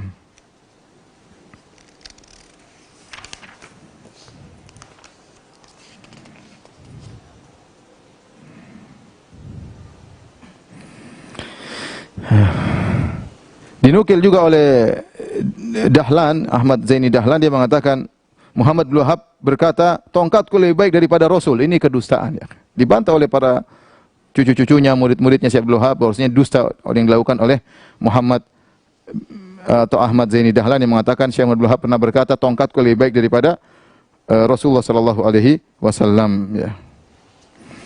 Kenapa mereka demikian? Karena orang-orang ini, orang-orang yang mereka melakukan bid'ah-bid'ah ini, mereka menyangka sebagaimana dijelaskan oleh Ahmad bin Hajar Al-Butami ya. Dia berkata, "Walakinnal munharifin yarawna hubbar Rasul sallallahu alaihi wasallam fi qira'atil anasyid wal asyar wal istighatsat." Mereka menyangka bahwasanya namanya cinta kepada Nabi yaitu dengan bernasyid-nasyid, baca syair-syair tentang Nabi dan istighatsah kepada Nabi sallallahu alaihi wasallam. Sementara Syekh Abdul Wahab melarang istighatsah kepada mayat, istighatsah kepada Rasulullah SAW, melarang nasyid-nasyid yang berlebihan kepada Nabi sallallahu alaihi wasallam sehingga mereka mengatakan Muhammad bin Wahab tidak cinta kepada Nabi sallallahu alaihi wasallam ya. Saya akan jelaskan secara singkat saja karena kalau nukil waktunya kepanjangan ya. Saya akan jelaskan. Baik, kita lanjutkan. Jadi beliau dituduh benci kepada Nabi sallallahu alaihi wasallam, tentunya tidak benar ya. Rasulullah sallallahu alaihi wasallam Syekh Abdul Wahab sangat cinta kepada Nabi sallallahu alaihi wasallam, bahkan beliau kembali kepada sunnah dengan luar biasa sehingga saking cintanya kepada Nabi beliau tidak suka dengan bid'ah. Kenapa? Karena bid'ah bukan ajaran Nabi. Ya, beliau mengatakan cinta kepada Nabi ikut ajaran Nabi. Tidak seperti sebagian orang sekarang menjadikan barometer cinta kepada Nabi dengan hal yang tidak diajarkan oleh Nabi sallallahu alaihi wasallam. Ya harusnya kalau kita cinta kepada Nabi, kita ngikuti apa yang diajarkan, apa yang disabdakan, apa yang dititahkan itu. Berarti kita berpegang teguh dengan sunnah Nabi. Ini sebagian orang ngaku cinta kepada Nabi, yang dikerjakan bukan diajarkan oleh Nabi. Joget-joget, ya, musik-musik. Lah ini cinta dari Nabi. Nabi pernah ngajarin seperti itu. Ya.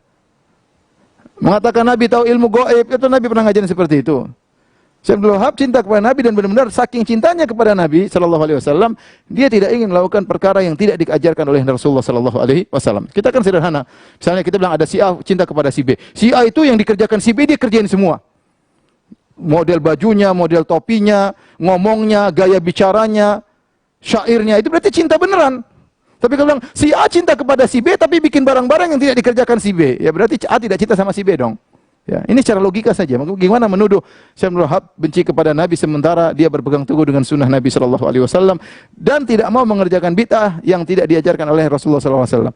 Adapun dikatakan anti mazhab, maka ini sudah kita bantah sebelumnya. Syekh Muhammad bin Wahab rahimahullah bermazhab Hambali dan sekarang praktek kerajaan Arab Saudi juga bermazhab Hambali. Banyak ulama mazhab Hambali, Syekh bin Bas bermazhab Hambali, Syekh Utsaimin bermazhab Hambali, Ibnu Taimiyah bermazhab Hambali, Ibnu Al-Qayyim bermazhab Hambali ya. Jadi tidak benar bahwasanya mereka anti mazhab. Yang mereka anti adalah anti taklid, itu aja. Anti taklid. Adapun menuduh Syekh Abdul Wahab berkata dengan perkataan keluar dari mazhab, ini tidak benar ya. Maka apa yang beliau ucapkan semua ada ulama sebelumnya yang dijadikan pegangan oleh beliau. Sampai sekarang demikian juga di Masjid Nabawi ada yang ngajar mazhab Syafi'i, ada yang ngajar mazhab Maliki, ada. Kalau memang Arab Saudi anti mazhab, tentu tidak akan diizinkan semua itu ya.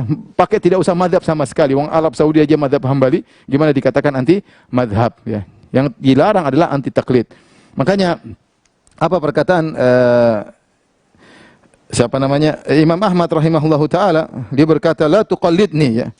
Imam Ahmad saya nukilkan beliau berkata la tuqallidni wa la tuqallid Malikan wala Syafi'i wala Al-Auza'i wala Tsawri wa khudh min haitsu akhadhu. Janganlah taklid kepada aku, kata Imam Ahmad. Jangan taklid kepada Imam Malik, jangan taklid kepada Imam Syafi'i, jangan taklid kepada Auza'i, jangan taklid kepada Tsawri. Tapi ambillah dari mana mereka mengambil. Itu dari mana ikuti ya. Jadi tidak boleh kita bertaklid. Tapi kalau bermazhab tidak jadi masalah ya. Para ulama juga bermazhab. Kemudian mengingkari karomah aulia ini juga tidak benar. Syekh Abdul Wahab juga mengatakan dia mengingkari karomah aulia dalam akidahnya. Yang jadi masalah kenapa mereka nuduh ini? Kenapa mereka menuduh Syekh Abdul Wahab anti karomah para wali? Karena menurut mereka di antara karomah wali, menurut mereka ahlul bid'ah,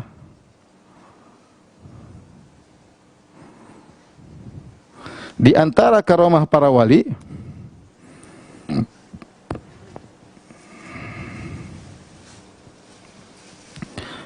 adalah ya minta tolong kepada mereka, bisa menolong setelah mereka meninggal, bisa diminta tolong, berdoa kepadanya bisa diminta tolong meskipun setelah mati, setelah wafat. Ya, Syekh Muhammad Wahab membantah hal ini, tidak boleh minta kepada mayat. Kata mereka berarti Anda mengingkari karomah para wali, itu enggak benar. Ya. Itu tidak benar. Jadi mereka buat seperti tadi, Syekh Muhammad Wahab melarang bid'ah salawat dengan salawat cara bid'ah yang aneh-aneh syairnya, kemudian aneh-aneh pahalanya. Mereka bilang Muhammad Wahab mengharamkan salawat. Contoh, kita bilang boleh ziarah kubur tapi tidak boleh ziarah kubur kalau minta-minta kepada wali, tuduhan Salafi, Wahabi melarang ziarah. Begitu mereka bikin. Dusta mereka, itu dusta mereka. Itu ngelarang, mengharamkan ziarah, mengharamkan salawat. Subhanallah. Dusta ya akhi. Taib, takfiri khawarij. Kata mereka, Abdul Wahab suka mengkafirkan kaum muslimin. Ya akhi, ini dusta. Sekarang Arab Saudi apakah mengkafirkan kaum muslimin? Di mana Arab Saudi dahulu ketika masih jaya-jayanya memberikan bantuan kemana-mana. Ke kaum muslimin seluruh di alam semesta. Bikin masjid di mana-mana. Kita dapati orang Saudi banyak bangun masjid. Ya, bukan Saudi saja, Saudi, Kuwait, Qatar yang notabene Wahabi. Mereka beri bantuan di mana, bangun masjid di mana. Sekarang masalah politik berbeda. Tapi dahulu lihat bagaimana mereka bantu kaum muslimin. Ketika mereka bangun masjid, apakah mereka mengkafirkan? Oh, ini organisasi ini kafir, tidak usah dikasih. Enggak, mereka kasih di mana-mana. Ya. Tidak ada diajarankan bahwasanya kaum muslimin kafir, itu kedustaan besar. Mereka sementara mereka menuduh Muhammad bin Wahab mengatakan manusia sejak 600 tahun pada kafir semuanya. Ya, dan ini kedustaan benar-benar, kalau saya mau nukil banyak sekali. Ini tidak benar. Muhammadiyah yang notabene dikatakan Wahabi, mana mengkafir-kafirkan? Persis yang juga mengikuti dakwah Syekh Abdul Wahab, mana mengkafir-kafirkan? Kita dakwah Salafiyah, mana kita mengkafir-kafirkan? Ini mereka tidak punya malu, kedustaan luar biasa mereka sebarkan kepada masyarakat untuk menuduh bahwasanya kita suka mengkafir-kafirkan. Justru sekarang kita dapati ketika kita berbicara Allah di atas, kita dikafir-kafirkan. Dikatakan mujassim, kafir, kita dikafir-kafirkan. Ya. Jadi aneh ya. Ini adalah kedustaan yang sangat jelas bertentangan dengan kenyataan. Ya. Kemudian menerapkan ayat tentang orang-orang kafir kepada kaum muslimin. Ini sebenarnya tidak jadi masalah. Jika ada ayat tentang kesyirikan, tidak boleh berdoa kepada selain Allah, ya kita bilang kepada orang-orang yang melakukan kesyirikan, jangan kau melakukan, karena ini bisa menjerumuskan dalam kesyirikan. Ya. Misalnya ada ayat tentang kepada kaum musyrikin dilarang riba, ya kita boleh terapkan, ya kalian tidak boleh makan riba, karena ini kebiasaan orang jahiliyah, kan boleh-boleh saja. Orang jahiliyah dulu riba, kamu jangan riba. Ini ayat tentang orang riba, bagaimana ayat ini turun kepada orang-orang musyrikin Arab, tetapi kalau ini hukumnya haram, ya maka semuanya juga haram ya. Li'unzirakum bihi wa man balagh ya. Aku mengingatkan, menyampaikan kepada kalian dan juga yang sampai kepada orang-orang yang dengar Al-Quran. Semua orang dengar Al-Quran, kalau dia, dan kita tahu al-ibrah bi umumil lafz. Jadi ibrah adalah umumnya lafal ayat, bukan khusus sebab. Meskipun ayat ini berkaitan dengan orang musyrik, tapi kalau ada orang selain mereka yang melakukannya, ya kita bisa terapkan bahwa ini kau tidak boleh melakukan hal tersebut karena ini pernah dilakukan oleh orang musyrikin. Kalau kau lakukan, kau bisa terjerumus dalam kesyirikan seperti mereka. Kemudian ini syubhat yang sering mereka ungkap-ungkit juga, memberontak kepada Daulah Utsmaniyah ya, dan ini sudah dibantah oleh para ulama. Ini tidak pernah terbetik dalam sama sekali ya. Tidak ada dalam tulisan Syekh Abdul Wahab, dalam tulisan beliau. dalam surat-surat beliau. Sehingga kata para ulama, tidak terbetik bahkan dalam benak beliau untuk memberontak.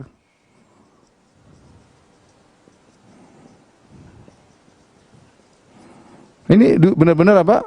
Benar-benar dusta, ya. Kemudian yang berikutnya, ketika itu di Najd ya, negeri-negeri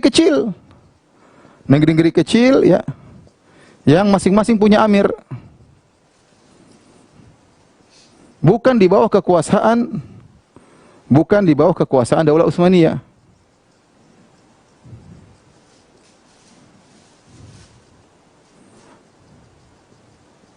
Ya, oleh karenanya Saleh Abu dalam risalahnya tentang dakwah Syekh Abdul Wahab, beliau menyebutkan, beliau membuka daftar tentang bagaimana pembagian administrasi kerajaan Turki ketika itu, ya, ternyata tidak sampai kepada wilayah Najd.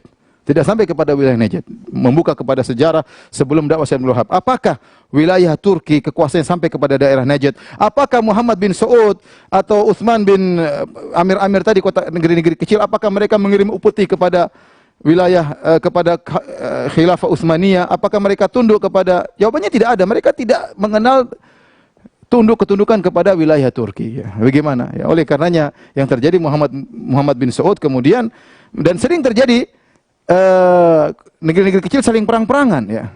Sama sekali mereka tidak dikuasai oleh Turki. Maka kemudian bagaimana dikatakan Syekh Abdul Wahab bikin negara baru, kemudian keluar dari kerajaan Arab Saudi, itu tidak benar. Karena sudah ada negara-negara kecil ketika itu. Justru Syekh Muhammad Abdul Wahab kemudian menggabungkan negara-negara tersebut menjadi negara yang satu, kerajaan Arab Saudi, ya. Menjadi kerajaan Arab Saudi, dan kemudian membawa keberkahan yang sangat banyak. Hanya saja datang sebagian orang-orang, ya, penjilat yang menyampaikan kepada Sultan kerajaan Turki bahwasanya ini ada orang namanya Muhammad bin Wahab ingin menggulingkan kerajaanmu, maka timbullah fitnah-fitnah. Padahal Syekh bin Wahab dalam tulisannya sama sekali tidak ada kita akan hancurkan Turki, enggak ada ngomong Turki sama sekali, enggak ada. Ya, dia sekedar punya Muhammad bin Saud kemudian menggabungkan negara-negara yang ada. Adapun berbicara akan menggulingkan Turki, itunya fitnah yang disampaikan kepada kerajaan Turki tentang dakwah Syekh Muhammad bin Abdul Wahab rahimahullahu taala. Ikhwan dan akhwat yang dirahmati Allah Subhanahu wa taala, ini sekilas tentang dakwah Syekh Muhammad bin Abdul Wahab rahimahullahu taala. Maka seorang agar memiliki ilmu tentang hal ini dan agar sadar bahwasanya tuduhan-tuduhan tersebut telah berjalan dari dahulu dan sekarang masih berlangsung, dan dia bersabar menghadapi tuduhan-tuduhan tersebut. Lihat bagaimana sabarnya Syekh Muhammad bin Abdul Wahab rahimahullahu taala dalam mendakwahkan tauhid. Dan namanya orang mendakwahkan tauhid pasti ada tantangan. Ya, pasti ada tantangan. Kita mencari ridha Allah atau mencari ridha manusia. Ya, kalau ingin mencari ridha manusia, ya sudah, sampaikan apa yang disenangi oleh mereka, maka kita akan disenangi oleh banyak orang. Tapi kalau kita mencari keridhaan Allah, menyampaikan tauhid dan kesyirikan ini haram, ya siap-siap untuk dihina dan dituduh yang tidak-tidak oleh masyarakat, dan tuduhan-tuduhan tersebut masih berjalan hingga saat ini. Wallahu musta'an. Demikian apa yang bisa saya sampaikan. Kalau ada yang bertanya, saya persilahkan. Wallahu ta'ala alam bisawab.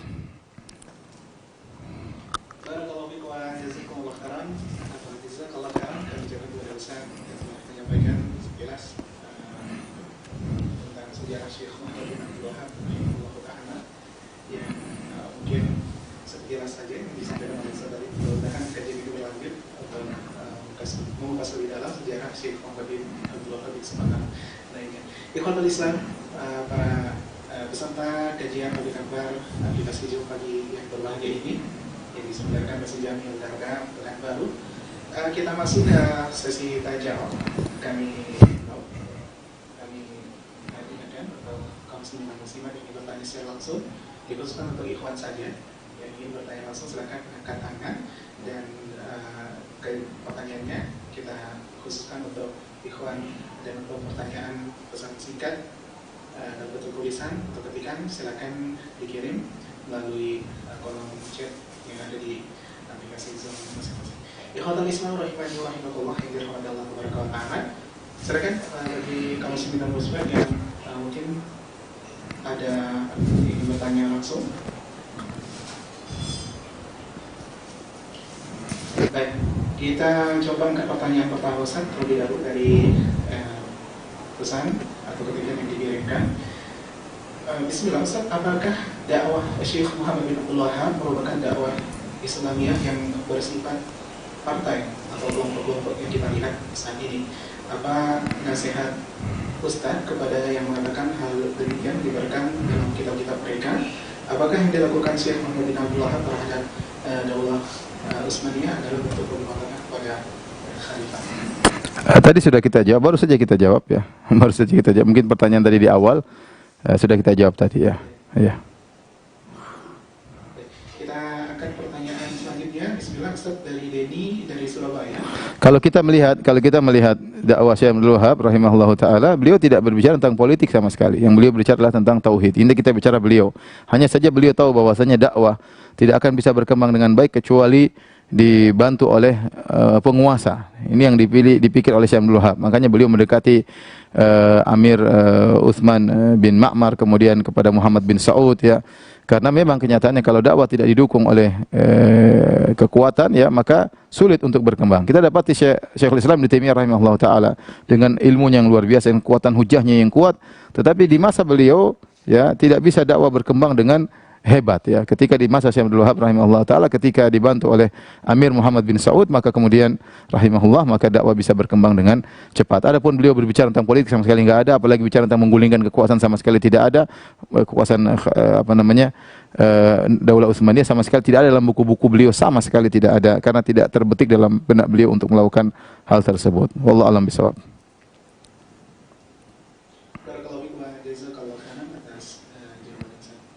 Kita coba angkat pertanyaan yang telah mencoba bergabung.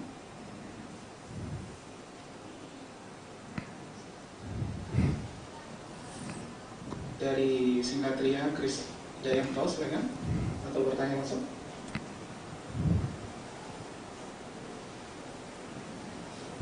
Nah, betul. Assalamualaikum Ustaz. Waalaikumsalam warahmatullahi wabarakatuh.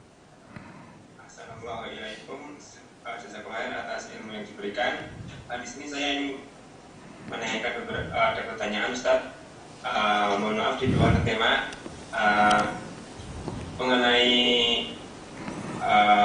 misal kita sudah meninggal dari kiamat, apakah seperti hafalan Quran kita akan ditanya oleh Allah Subhanahu Wa Taala di hari kiamat itu Ustaz? Yang sudah memiliki hafalan Quran itu Ustaz. Quran jazakumullah khair. Allah alam bisawab ya. Intinya apa yang sudah kita lakukan di dunia semuanya telah tercatat. Wa may ya'mal mithqala dzarratin khairan yarah. Barang siapa yang melakukan kebajikan sedikit pun sebesar zarah, dia akan melihat hasilnya. Kalau Anda di dunia pernah hafal Quran, berusaha menghafal Quran meskipun tidak hafal-hafal, semuanya tidak ada yang sia-sia. Yang dilarang adalah seorang melalaikan Al-Quran, meninggalkan Al-Quran ya.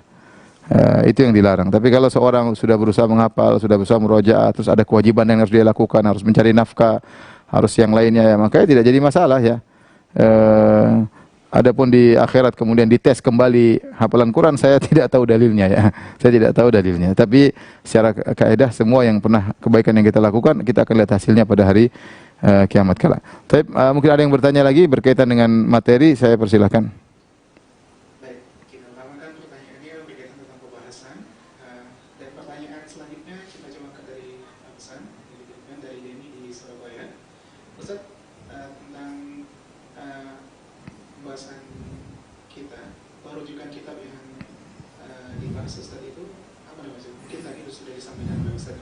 Ya.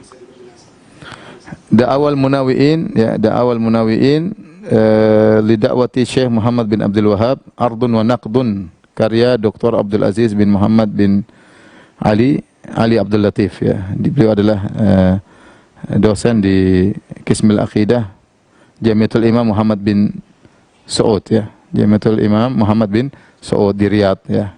Itu buku yang berkaitan dengan syubhat-syubhat yang dituduhkan atau tuduhan dosa kepada Syekh Abdul Wahab rahimahullah taala. Adapun tentang sirah beliau ada tulisan di internet juga ada ya, karya banyak ya, tapi di antaranya Syekh Abdul Wahab aqidatuhu as-salafiyah wa da'watul islahiyah wa sana'ul ulama alaih. Yang artinya Syekh Abdul Wahab tentang dakwah salafiyahnya dan dakwahnya perbaikan dan pujian-pujian ulama kepadanya ya, seperti pujian Al-Imam Syaukani, kemudian pujian Al-Imam Sun'ani, seperti beliau berkata, salami ala najdin wa man halla bin najdin wa in kana taslimi an bu'din la yujdi.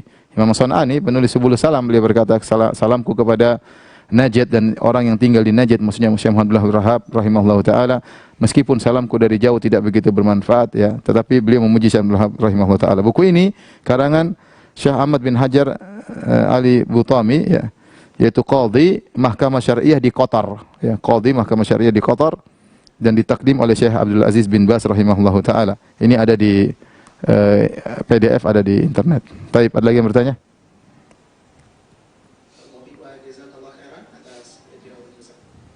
Kita coba angkat pertanyaan dari Fardi, silakan, sudah terhubung. Assalamualaikum Ustaz. Waalaikumsalam warahmatullahi wabarakatuh. Assalamualaikum. Ana mau tanya, bagaimana cara membantah yang baik kepada keluarga besar yang mereka ini masih taklid dengan ahlul bid'ah, kemudian ketika kita sudah menasihati dengan cara yang baik, dengan hikmah, dengan senyuman dan semisalnya, juga tidak ikut dengan praktik bid'ahan yang terjadi di keluarga, tapi malah memunculkan mafsadah yang lebih besar seperti dimusuhi dan semisalnya, itu harus bagaimana? Tugas kita hanya menyampaikan dengan dalil, dengan senyum, dengan kelembutan. Sisanya tinggal berdoa ya. Tinggal apa? Berdoa ya, berdoa kepada Allah dan beri hidayah kepada mereka ya. Itu saja saya rasa. Ya, namanya kita menasihati pasti ada efek yang mungkin tidak kita sukai. Namanya berdakwah pasti demikian. Makanya kata Luqman kepada anaknya wa'mur bil ma'rufi wanha 'anil munkar wasbir 'ala ma asabak. Yaitu beramar ma'ruflah, bernahi mungkarlah, dan sabarlah dengan apa yang akan menimpamu. Karena seorang bernahi mungkar pasti akan merasakan efek yang dia tidak sukai, yaitu dibalas dengan keburukan, maka bersabarlah ya. Ya, kalau kita tidak, semuanya kita takut menyampaikan, tidak mau menyampaikan, berarti tidak sayang kepada keluarga. Sampaikan aja, tidak ada masalah. Yang penting tetap kita baik, tetap kita ramah, kita sampaikan. Setelah itu kita tinggal berdoa kepada Allah agar membuka hati mereka. Kalau mereka tidak dapat hidayah, ya itu urusan Allah Subhanahu wa taala. Tetapi kita sebagai bentuk cinta kepada keluarga, kita sampaikan pelan-pelan, diskusi. Kalau mereka tidak mau maki-maki, ya sudah, berhenti dulu. Nanti kapan ada waktu kita ulangi lagi seperti itu ya. Wallahu a'lam bishawab.